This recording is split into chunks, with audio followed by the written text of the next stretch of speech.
이제 내일 회의를 포함해서 연 3회, 4회가 될 것인지 그리고 그 속도는 어느 정도인지에 대해서 귀추가 모여지고 있는 듯합니다. 전반적인 사항들 함께 좀 점검을 해주실까요? 네, 이 문제가 그렇게 간단하지는 않다는 것이죠. 현재 시장에서는 한 1년 8개월 정도 금리 인상과 관련된 일종의 테스트를 많이 받아온 상태에다가 작년 11월 달부터 트럼프 랠리가 나오면서 현재 금리 인상과 관련된 스트레스가 많이 완화된 어느 정도 시장은 금리 인상에 상당한 내성을 갖췄거나 그 반대로 오히려 그만큼 현재 경제가 좋다는 식으로 해석되면서 일각에서는 호재로까지 보는 측면도 조금은 있습니다. 하지만 원칙상으로 봤을 때 금리 인상은 금리의 전반적인 현재 금융시장의 긴장 강도를 좀 높여주는 악재적 요소가 훨씬 더 강합니다.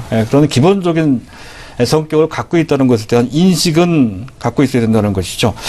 자, 3월달 내일 새벽에 발표가 되죠. 금리 인상이 확실시되는 상황이고요. 문제는 금리 인상이 이번 단 한 번에 그치지 않는다는 것이죠.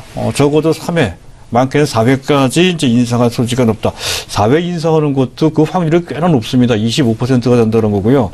그리고 그것이 또 금년에 끝나는 것이 아니라 내년도 계속 연간 3, 4회 또 추가로 더 인상될 상황이라고 한다면 어느 순간 그와 관련된 억제력이 강하게 작용될 소지가 높다는 관점입니다. 이 부분은 그 전에도 말씀을 드린 바 있었죠. 심리적 억제력이 있고 실물적 억제력이 있다는 건데 지금 당장은 심리적 억제력은 거의 발휘되지 않고 있는 그런 상태인데요. 하지만 심리적 억제력은 이미 금리 인상 얘기 최초로 불거졌을 그 당시 2년 전입니다. 1년 8개월 전 2015년 7월 달입니다.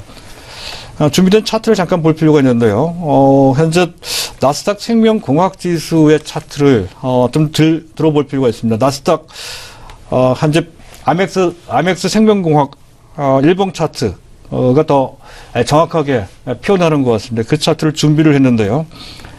지금 나스닥 지수나 다우 지수는 여전히 사상 최고치를 갱신하고 있습니다만은 바이오 지수를 대표하는 미국의 아멕스 생명공학지수는 정확하게 2015년 7월 20일경 고점을 찍고 최근에 회복되긴 했지만 여전히 고점 대비로 적어도 15% 이상 현재 지금 떨어져 있는 그런 모습이 나타나고 있다는 건데 공교롭게도 그 당시의 고점은 코스닥의 고점과 정확하게 일치를 합니다. 코스닥의 최고점 780포인트를 찍었던 그 당시의 고점도 2015년도 7월 20일경에 나타났다는 것이죠. 그만큼 그 당시 금리 인상과 관련된 억제력이 미국에서는 바이오 지수에 나타났다는 것이고요. 우리나라에서는 코스닥 지수에 나타났다 하는 것이죠. 그것이 제 1차 현재 1차 충격이었다는 것이고요. 제 2차 충격은 같은 해 2015년도 12월 달에 나타나죠. 그 당시 금리 인상이 실제로 단행이 됐고 이에 따라서 그 당시 어느 정도 하락한 상태에서 추가적으로 미국의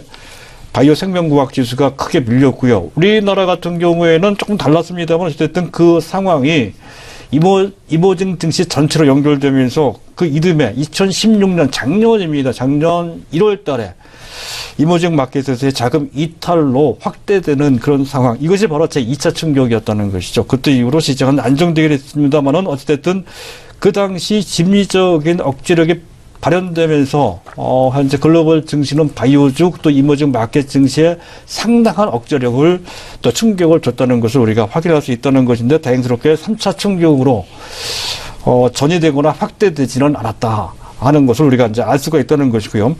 또 실물적 억제력도 충분히 작용될 수 있다는 것이죠. 하지만 이 부분은 당장 크게 문제되는 것까지는 않습니다.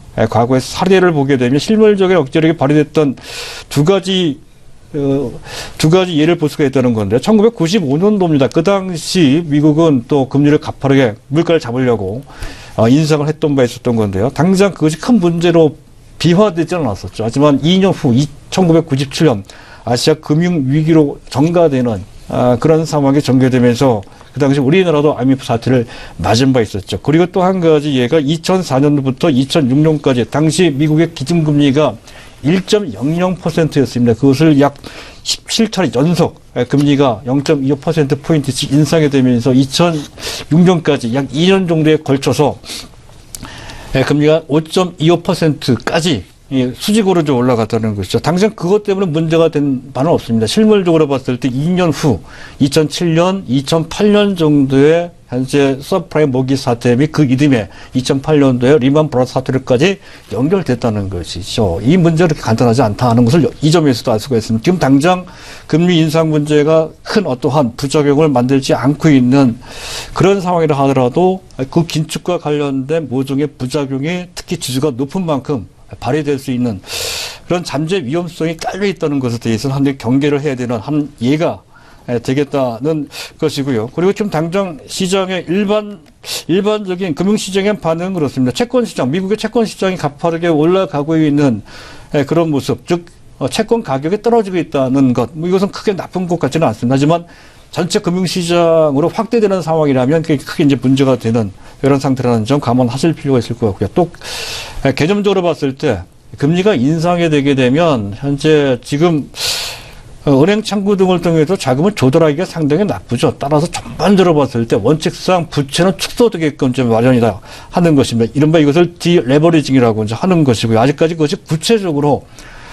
좀 나타나는 것 같지는 않습니다. 하지만 이 부분 이머징 마켓 쪽에서의 자금 이탈로 연결될 소지는 언제든 있다는 것이죠. 그 중간에도 혹간 자주 발생됐던 것이 특히 아시아 신흥시장 또는 자원 부국에 투자됐던 자금들이 회수되는 그런 상황이 폭넓게 또 어느 순간 갑자기 도드라질 수가 있다는 것이죠. 우리 시장도 결코 자유로울 수 없다는 것이고요. 한국 시장에 대한 영향도 한번 생각을 해봐야 된다는 건데 오늘 아침에도 보도가 되었습니다만은 IMF에서 우리나라 2017년도입니다. 그나마 국제기관 중에서 가장 우리나라 경제에 대해서 긍정적인 평가나 전망을 내놓은 기관이 바로 IMF였습니다. IMF에서 우리나라 2017년도 금년 GDP 성장률을 하향 조정을 했죠. 그전 불과 한 5개월 전만 하더라도 3.0% 정도는 성장할 것이다. 이렇게 전망을 했던 건데 5개월 사이에 0.4%포인트만큼 낮췄습니다. 2.6%. 우리나라 자체 경제기관에서 또 자체 정부기관에서 내놓은 전망과 거의 일치합니다. 2.6% 정도로 대거 낮췄다는 건데요.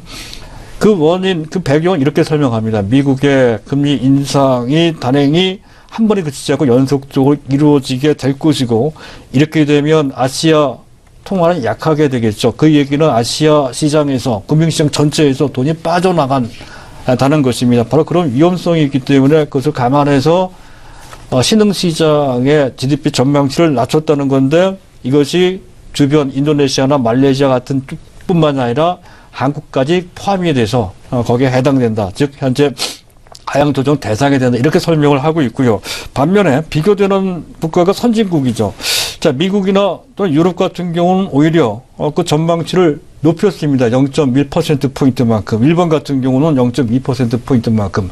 그나마 다행스러운 것은 신흥국 중에 하나인 중국 같은 경우는 당초 6.2 정도로 봤던 것인데 6.5 정도로 0.3%포인트만큼 오히려 높였습니다. 만약에 중국마저도 하향 조정되는 그런 결과였다면 이 부분이 부정적으로 작용될 소지까지 있었던 건데 그나마 중국에 대해서는 긍정적으로 봐서 우리 증시에 미치는 현재 지금 금리 인상과 관련된 그런 부작용은 그 부분에 있어서는 상당히 완화될 수 있는 현재 그런 상쇄될 수 있는 그런 기회가 될 것으로 판단이 된다는 것이고요.